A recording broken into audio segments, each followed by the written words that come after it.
The police officer stopped the hearse to check what was inside the coffin. When the lid of the coffin was opened, he was shocked and left speechless. "Step out of the car, sir."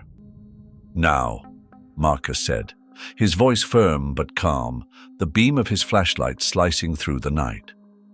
The hearse idled by the side of the highway, its glossy black surface glinting under the sparse moonlight. Inside, the driver, grizzled, mid-50s with deep-set eyes that darted nervously, hesitated, his fingers gripping the wheel tight enough to pale his knuckles. Marcus had been on this stretch of road a dozen times before. It was quiet, lonely, the kind of place where the dark had its own weight. But tonight, there was something about the hearse that didn't sit right. Maybe it was the way it appeared out of nowhere, or the erratic way it had swerved slightly before steadying itself. Marcus couldn't shake the feeling clawing at the back of his mind, the echo of a crime thriller he'd seen just last week. The driver reluctantly pushed open the door and stepped out. His boots scuffed the asphalt as he shifted uneasily under Marcus's scrutiny. "What's the problem, officer?" he asked, his tone polite but strained. Marcus adjusted his stance, his hand hovering near his holstered weapon. Not a threat, just a reminder. "Routine check," he said, keeping his tone neutral. "What's in the back?" The man's mouth twitched as though he'd been asked to recite an embarrassing secret. "A body," he said plainly, gesturing toward the vehicle. "It's a hearse. What did you expect? Groceries?" The corner of Marcus's lips twitched at the attempt at humor, but the tension in his gut didn't loosen. "I'm going to need to take a look," he said, stepping toward the rear of the vehicle. The driver took a half step back, just enough to be noticeable. "Look, man," he started, his voice tightening. "This is a funeral home's business. The family ain't gonna like hearing the police are snooping around their loved one." Marcus stopped, leveling his flashlight squarely at the man's face. "And you think they'd like it better if I let illegal goods roll right past me? Pop the trunk." The man's hesitation stretched seconds into something heavier, his hand fumbling for the keys in his pocket. When he finally turned to unlock the back, Marcus felt a chill run up his spine. The man's shoulders were too stiff, his movements too deliberate. Whatever was back there, Marcus was sure it wasn't routine. The trunk creaked open, and Marcus peered inside. His flashlight beam settled on the coffin, a sleek, polished box that gleamed unnaturally under the light. He stepped closer, the faint scent of formaldehyde mixing with the cool night air. "Open it," Marcus ordered, his voice leaving no room for argument. The driver let out a shaky breath. "Come on, man, you don't want to do this. It's just a dead body. Respect the dead, huh? Open it." Marcus's voice was steel now. With trembling hands, the driver undid the latches, the metal clicking loudly in the stillness. He lifted the lid slowly, the hinges protesting with a groan. As the lid came fully open, Marcus felt his stomach drop. Lying inside was a young woman, her face pale and serene, dressed in soft pink pajamas that clung awkwardly to her frame. The image didn't fit. No embalming marks, no makeup, no gown befitting a proper burial. It looked as though she'd been plucked straight from her bed and placed here without care or ceremony. "This isn't right," Marcus muttered under his breath. His flashlight traced over her arms and neck, looking for bruises, signs of struggle, anything that explained why she was there. "Who is she?" Marcus barely had time to register the eerie sight of the young woman before the world around him blurred into chaos. The dull, sickening crack of something heavy slamming into his skull erupted behind him.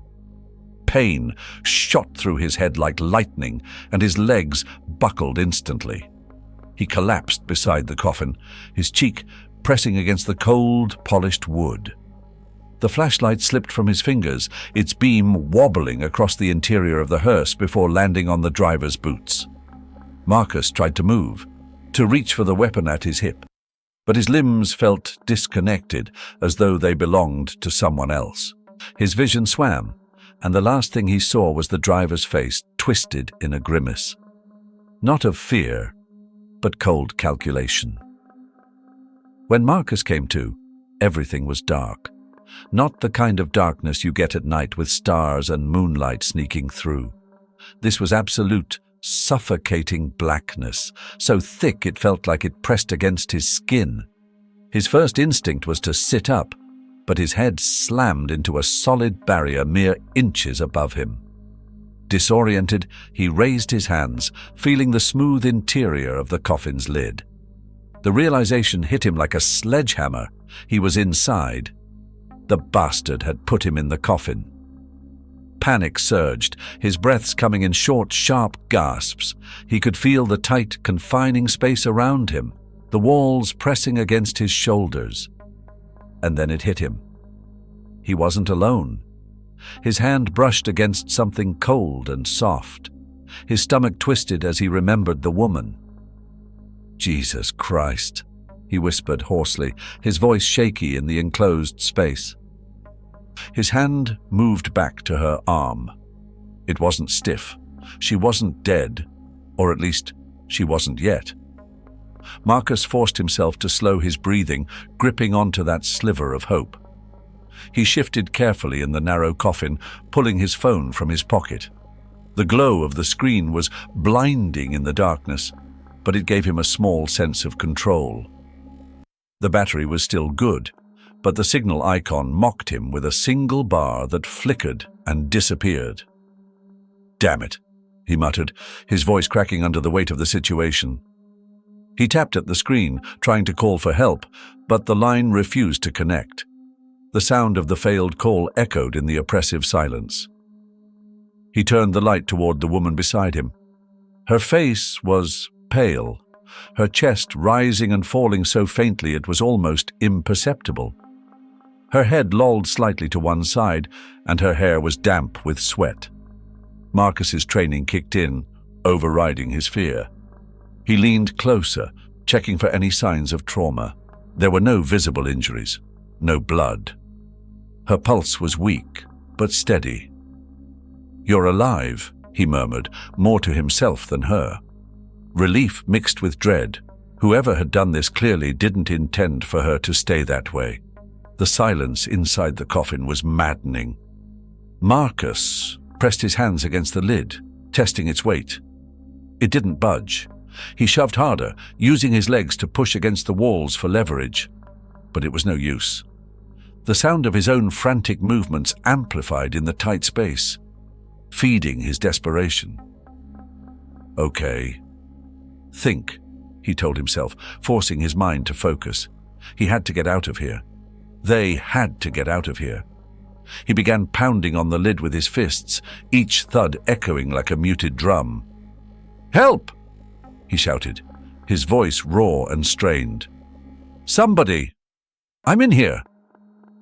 But the hearse was probably parked in the middle of nowhere. Even if someone heard him, would they come? Marcus shifted his focus to the phone again, using its light to inspect the coffin's interior. The space was tight, with no seams or gaps visible in the wood. Whoever had built it had done a damn good job. His fingers brushed against the lining, searching for anything sharp or loose he could use as a tool. Then, his mind snapped to another thought. Time. How much of it did they have before the driver came back? Or worse, before something irreversible happened to the woman beside him? He pounded on the lid again, harder this time, shouting louder despite his raw throat. "Help! Somebody, please!" His voice cracked, but he kept going, his fists aching with every strike. The silence swallowed his cries, and for a moment, despair threatened to consume him. The silence pressed against Marcus like a weight, thick and unforgiving. He strained to hear something, anything that might indicate help was coming. Instead, the only sound was the faint rasp of his own breath and the shallow wheezing of the woman beside him. His fists throbbed from pounding on the coffin's lid, and his throat burned from shouting, but the walls of his prison remained solid and unmoved. Then the hearse came to a halt.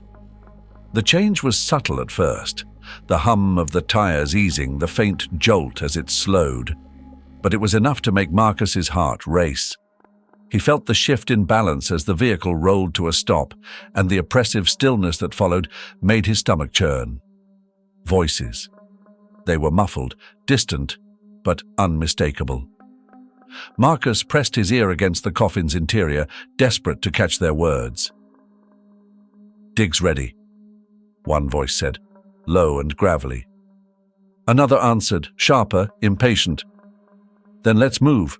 We're not sticking around longer than we have to." Marcus swallowed hard, the meaning of their words settling over him like a cold fog. The dig's ready. His pulse quickened as he realized what they meant. They weren't just leaving him here. They were planning to bury him, alive. The coffin shifted suddenly, tilting as hands gripped it from either side. Marcus braced himself, his body stiffening as the motion jarred him against the wooden walls. The sound of heavy boots crunching on gravel and the strained grunts of his captors reached him as they carried the coffin out of the hearse. He could feel the cool night air seeping in through the cracks, a cruel reminder of the freedom just out of reach. He clenched his fist, trying to keep his breathing steady, but each step they took brought him closer to the inevitability of what lay ahead. They stopped.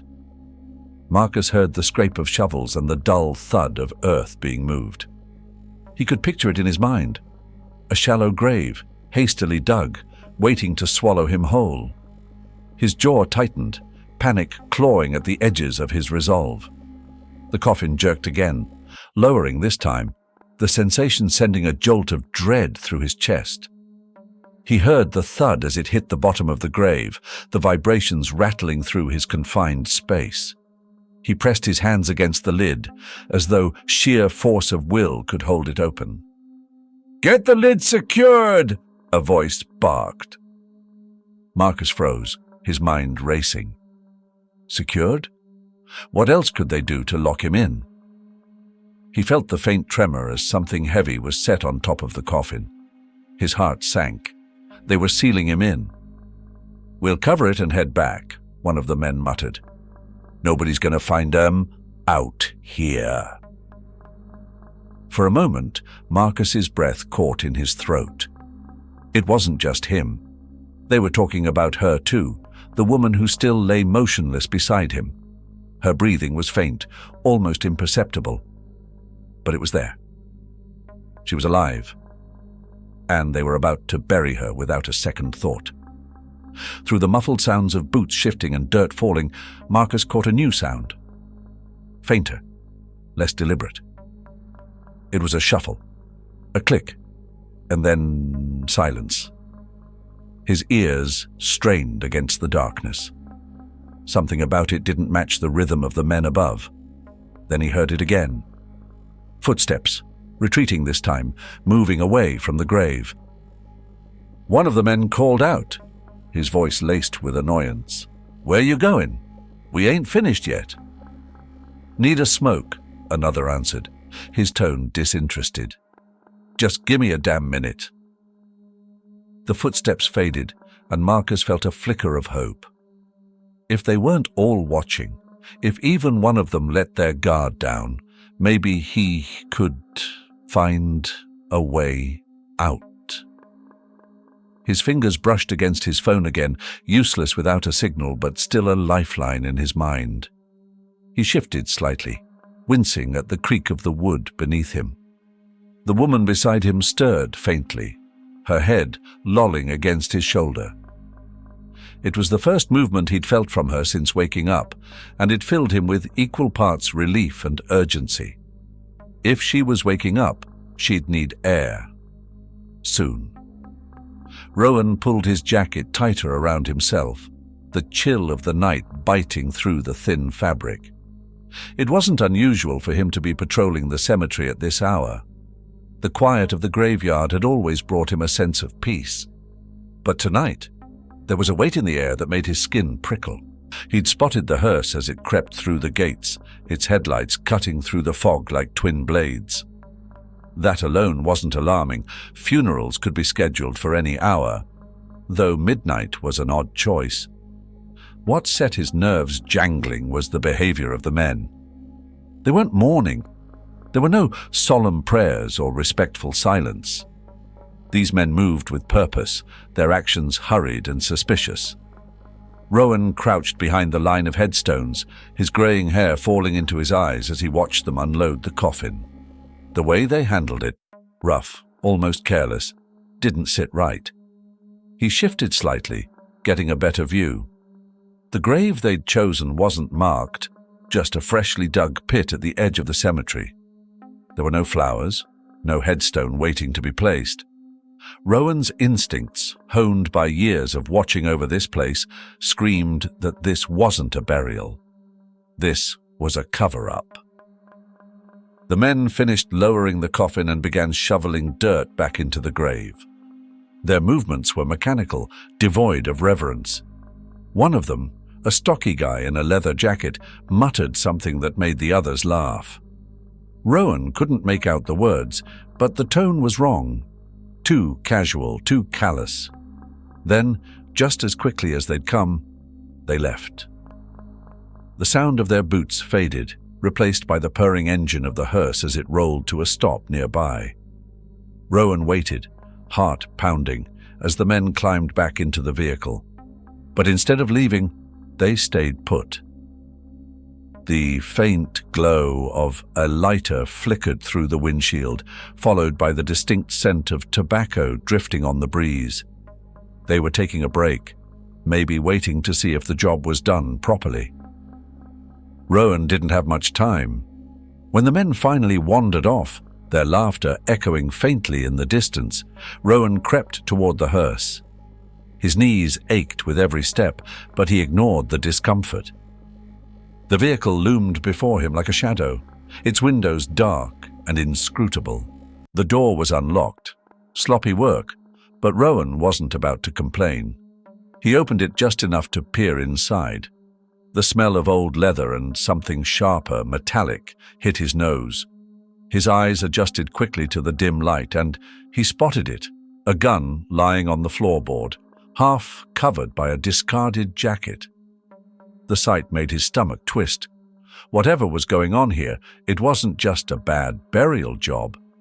These men were dangerous.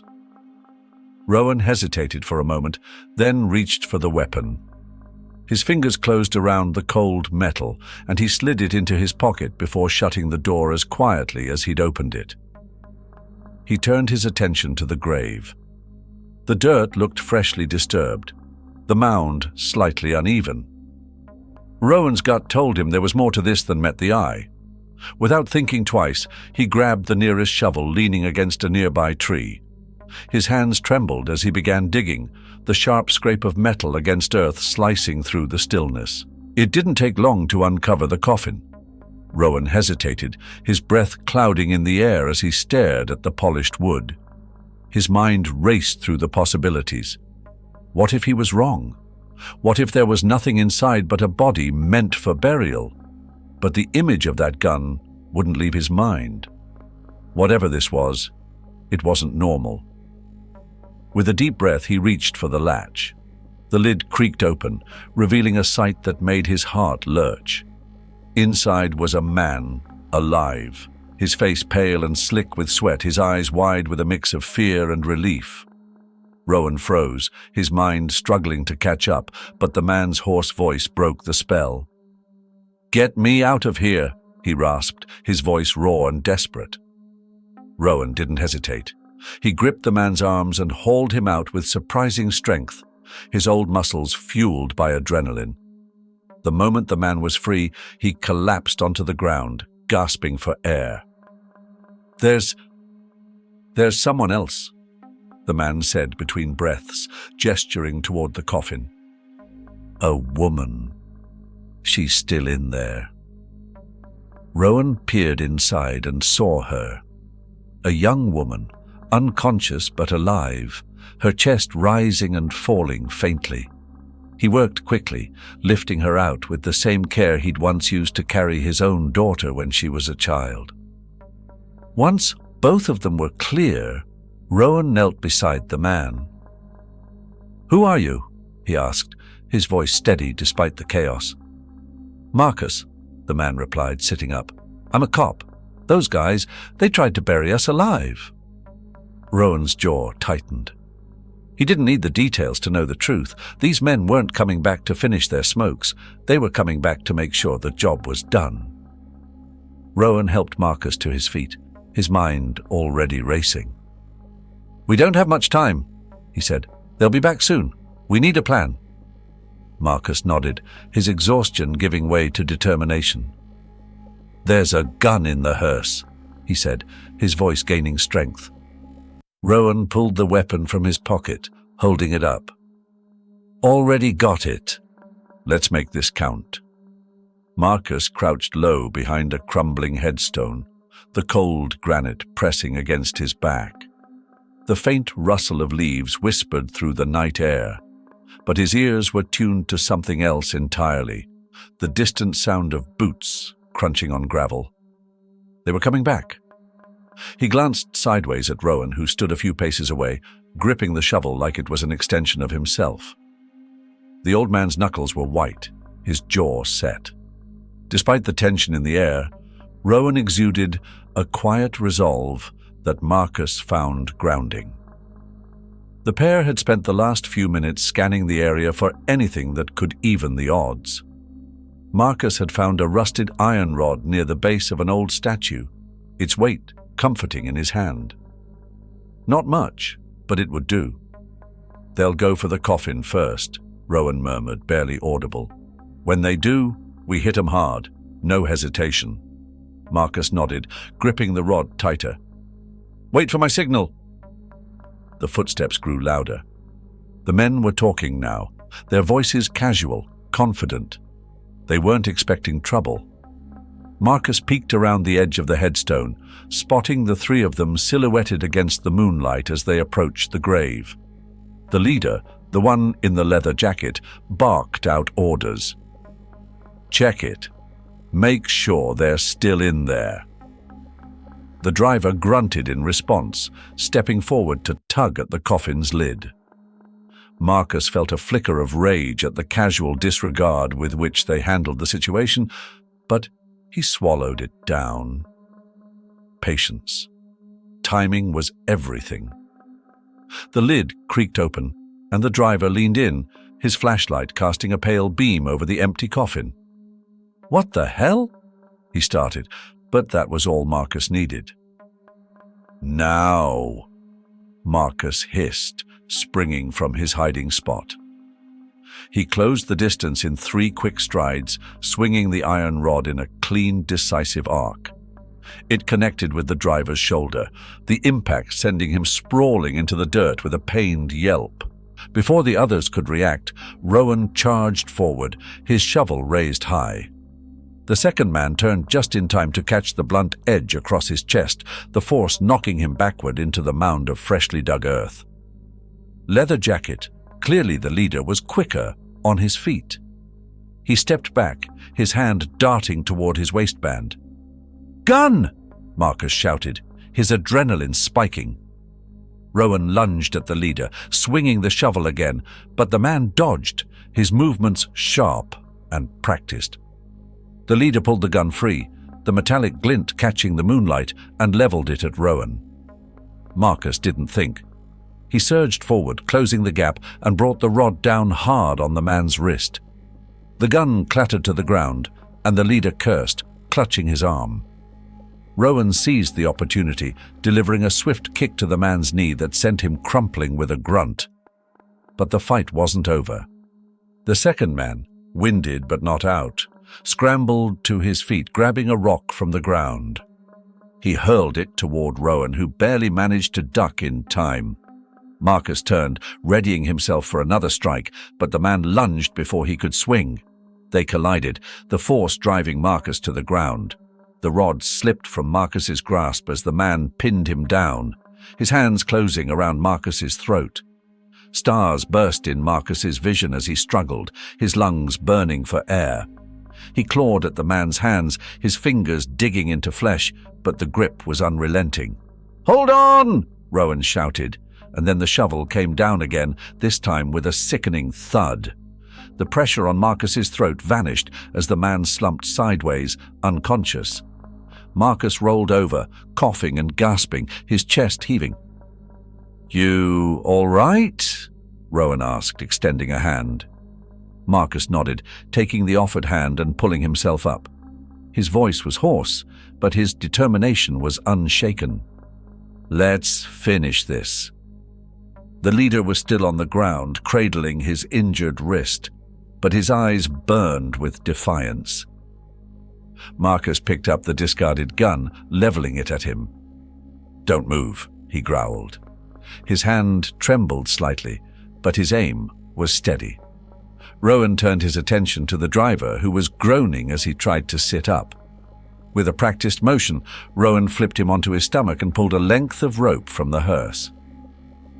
"Stay down," he ordered, binding the man's wrists with the ease of someone who'd done this kind of work before. One by one, the three men were restrained and lined up near the grave. The leader glared at Marcus, his lip curling in disdain. "You've got no idea what you're messing with," he spat. "Maybe not," Marcus replied, his voice cold. "But I know enough to stop you."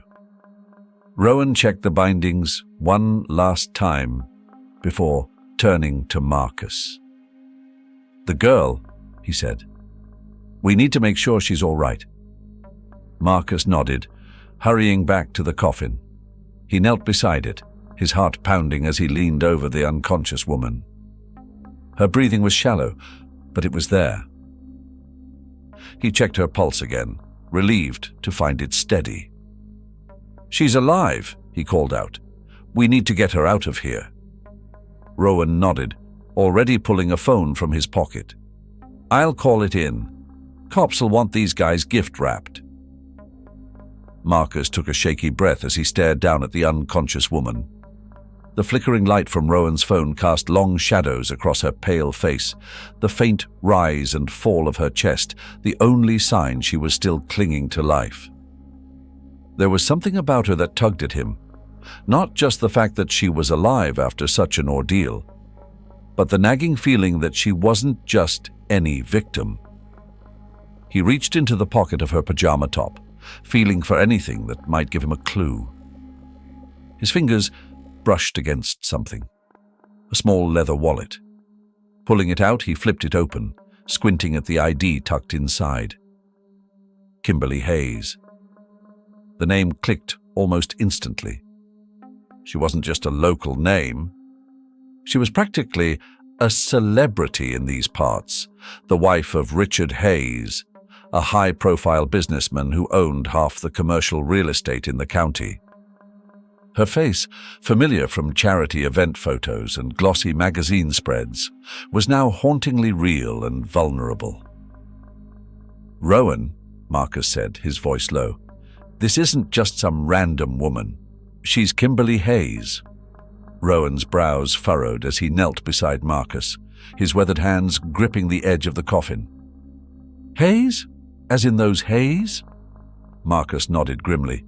"And if she's here, like this, it means someone's got a damn good reason to want her gone." Once Kimberly was safely out of the coffin and laid gently on the grass, Marcus turned his attention to the men they'd subdued. The driver was sitting propped up against the hearse, his wrists bound with coarse rope Rowan had found in the back. His lip was split, and a dark bruise was forming on his temple from Rowan's earlier blow, but his eyes still glinted with defiance.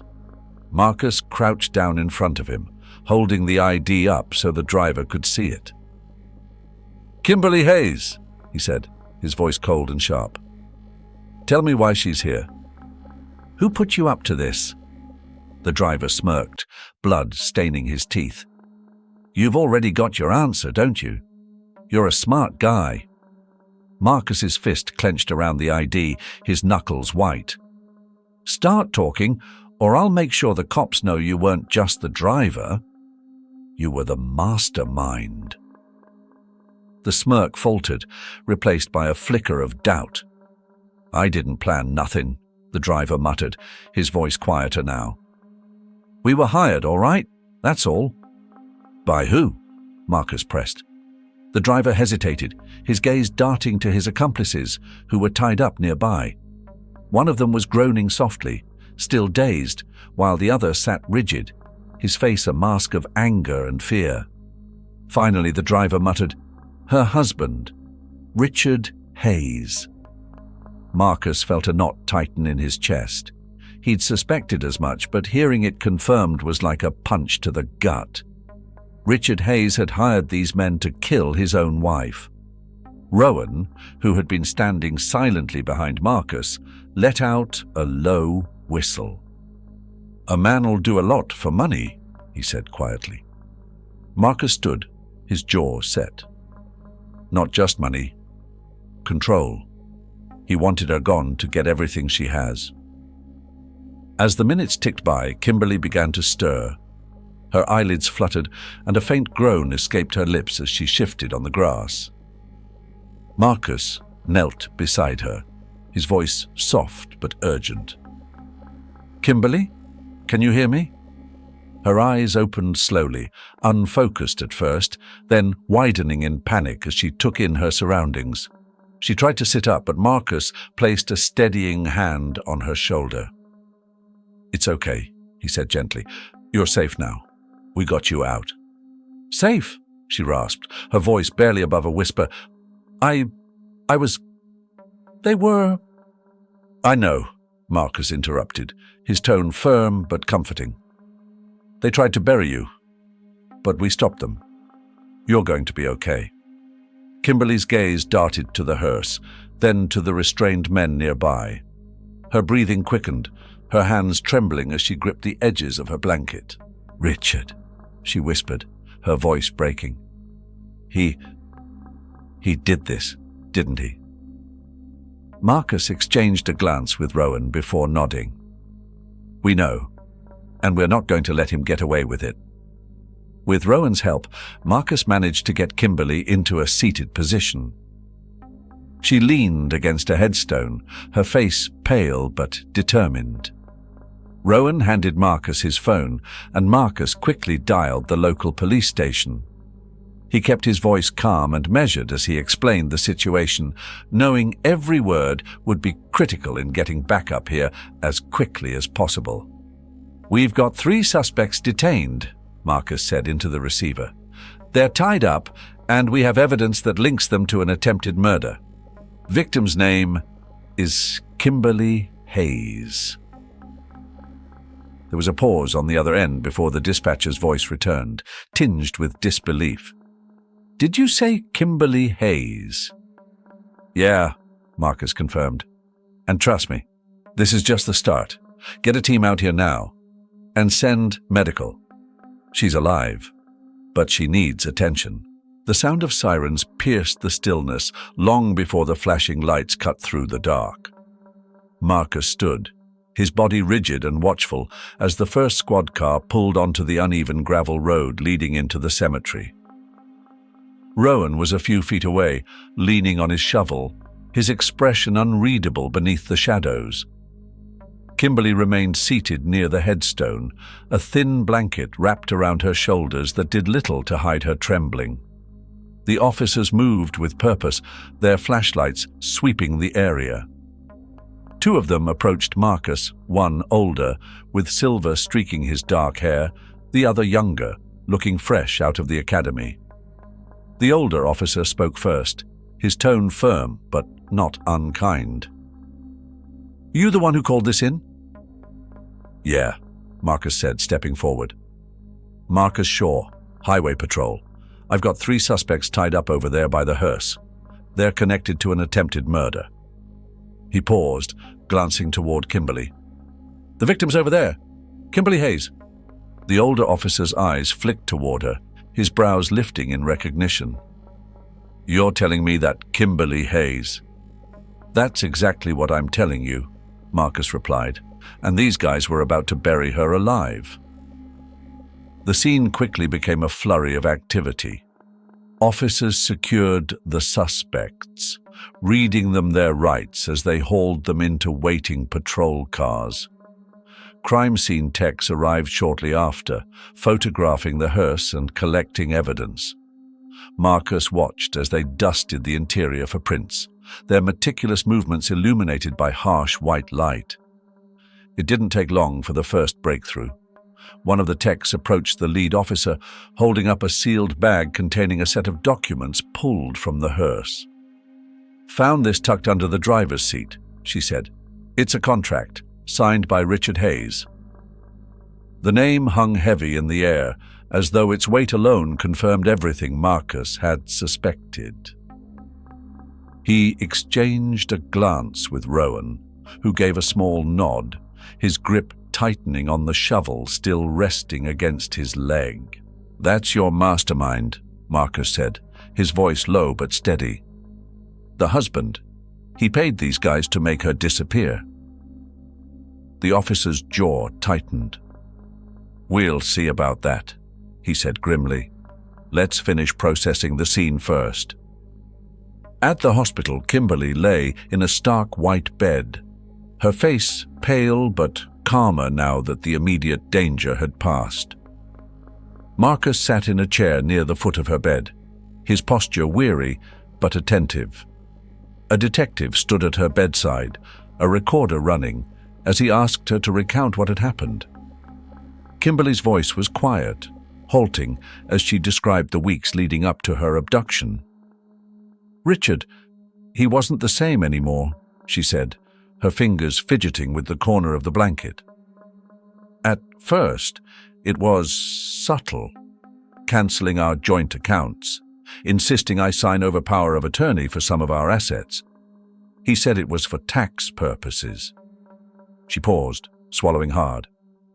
But then he started bringing up my will, asking what would happen to the estate if something happened to me. Marcus leaned forward, his fists clenching.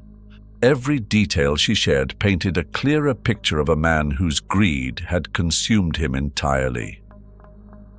He drugged me, Kimberly continued, her voice breaking. I remember sitting down for dinner, and then nothing. When I woke up, I was in that coffin. I couldn't move, couldn't scream. It felt like a nightmare. The suspects in custody weren't hard to crack. Faced with the mountain of evidence, fingerprints on the coffin, the signed contract in the hearse, and Kimberly's testimony, they folded quickly. The driver was the first to talk, his bravado crumbling under pressure. It was all Hayes, he said, his voice shaking. He hired us to get rid of her, said he'd pay big if we made sure she was never found. The confession sealed Richard Hayes' fate. The police wasted no time organizing a raid on Richard's home. Marcus wasn't there to see it, but he could imagine the scene. The shock on Hayes' face as the officers stormed his estate, the protests of innocence as they cuffed him and began searching the premises. The search turned up exactly what they needed. Hidden in his office were detailed plans for Kimberly's murder, along with financial records showing payments to the men he'd hired. It was more than enough to charge him with conspiracy to commit murder. When Marcus heard the news, he allowed himself a rare moment of satisfaction. Justice, at least for now, had been served. The media caught wind of the story almost immediately.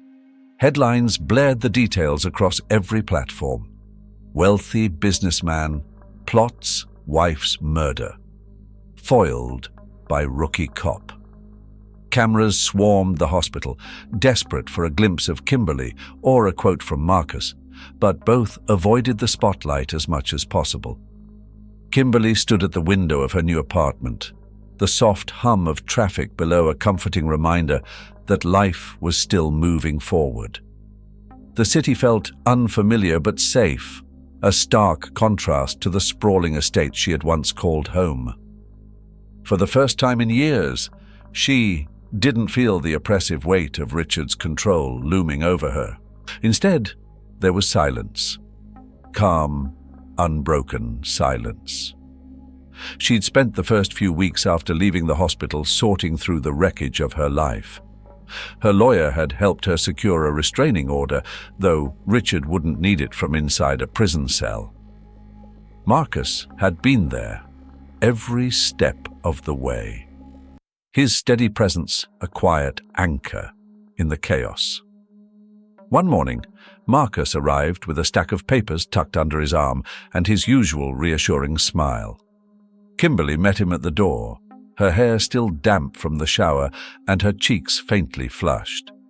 She waved him inside, gesturing toward the small table in the corner of the living room. "Coffee?" she offered, her voice lighter than it had been in weeks. "Sure, if it's not too much trouble," he replied, setting the papers down. His tone was casual, but his eyes lingered on her a moment longer than necessary, as if assessing her state of mind. She poured 2 mugs and joined him at the table, her fingers wrapping around the warm ceramic. "What's all this?" she asked, nodding at the papers. "Legal stuff," Marcus said, flipping through the stack. "Your lawyer asked me to help streamline some of the process, filing charges, property transfers, that kind of thing. I figured it'd save you some headaches." Kimberly's lips curved into a small smile. "You're going above and beyond, Officer Shaw." "Just Marcus," he corrected, grinning. "And it's no trouble. You've been through enough. Least I can do is make this part a little easier." The conversation drifted into easier topics. Her plans for the future, the books she'd started reading to fill the long, quiet evenings. Marcus found himself laughing at her dry humor, the way she made light of even the darkest parts of her ordeal. As the days turned into weeks, Marcus's visits became more frequent, and Kimberly found herself looking forward to them. He wasn't just a cop doing his job. He was someone who genuinely cared, someone who saw her not as a victim but as a person rebuilding her life. One afternoon, Marcus showed up with a small box tucked under his arm. Kimberly raised an eyebrow as he held it out to her. "What's this?" she asked, taking it from him. "Open it," he said, his grin wide but laced with a hint of nervousness. Inside was a simple but beautifully crafted sketchbook, the cover embossed with her initials. Kimberly ran her fingers over the smooth leather, her throat tightening. "I remember you said you used to draw," Marcus explained, rubbing the back of his neck. "Thought maybe it'd help. You know, with everything." Kimberly blinked back the sting of tears, her voice soft. "Thank you. I haven't touched a pencil in years." "Well," Marcus said, shrugging lightly, "figured it was time you started again." It wasn't long before their friendship deepened into something more. They danced around it at first, each hesitant to cross the unspoken boundary between them. But the bond they shared, forged in the crucible of that harrowing night, was undeniable. One evening, as they sat together on her balcony watching the sun dip below the horizon, Kimberly finally broke the silence. "You know," she said, her voice tinged with warmth, "I don't think I'd be here without you." Marcus turned to her, his expression serious but gentle. "You would have found a way," he said firmly. "You're stronger than you think." Her gaze held his for a long moment before she smiled, a real, genuine smile that lit up her face. "Maybe, but I'm glad I didn't have to do it alone." Meanwhile, Richard Hayes's trial unfolded like a spectacle. The evidence against him was overwhelming, from the signed contracts to the confessions of his hired men. The courtroom was packed, reporters jostling for a chance to capture the moment when the once powerful businessman was sentenced to life in prison without the possibility of parole. For Kimberly, the verdict brought closure she hadn't dared hope for. She attended the sentencing with Marcus by her side, his quiet support steadying her nerves. As the judge pronounced Richard's fate, a weight seemed to lift from her shoulders. "It's over," she whispered as they left the courthouse. "Yeah," Marcus said, his voice low. "It's over." Rowan, true to his nature, slipped back into his quiet life at the cemetery. The media had tried to draw him into the spotlight, but he waved them off with a gruff, "I'm no hero, just did what needed doing." Still, he kept in touch with Marcus and Kimberly, calling every so often to check in and share a bit of small-town gossip. Months later, Kimberly and Marcus stood together on a beach, the salty breeze ruffling their hair. She had suggested the trip, a chance to leave behind the shadows of the past and focus on the possibilities of the future. As they walked along the shoreline, their hands brushed, and Marcus hesitated for only a moment before intertwining his fingers with hers.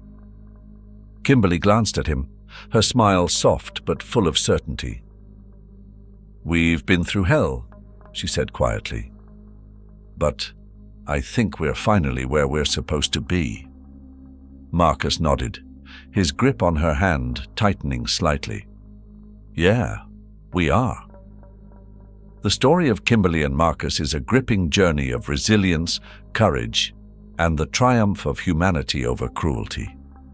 Kimberly's transformation from a victim trapped in fear to a strong, determined woman rebuilding her life is both inspiring and deeply moving. Her survival against unimaginable betrayal by someone she trusted most, her own husband, underscores the strength of the human spirit when faced with adversity. Marcus, on the other hand, embodies the quiet heroism of those who act with unwavering moral conviction. From a seemingly ordinary cop, he grows into a figure of relentless determination, guided by his sense of justice and compassion. His willingness to step beyond duty to help Kimberly highlights the profound impact of empathy and support in healing. The story offers a powerful lesson about the resilience of the human soul and the importance of kindness in a world that can often be unforgiving. It reminds us that even in the darkest moments, there is hope for redemption and renewal. Kimberly and Marcus's bond, forged through shared hardship, illustrates how genuine connection and trust can pave the way to new beginnings. Ultimately, this is a tale of survival, justice, and the enduring power of love and humanity. If this story touched your heart, don't forget to like and share it. Leave a comment to tell us how it inspired you, and if you haven't already, subscribe to the channel. May God bless you and be with you every step of the way.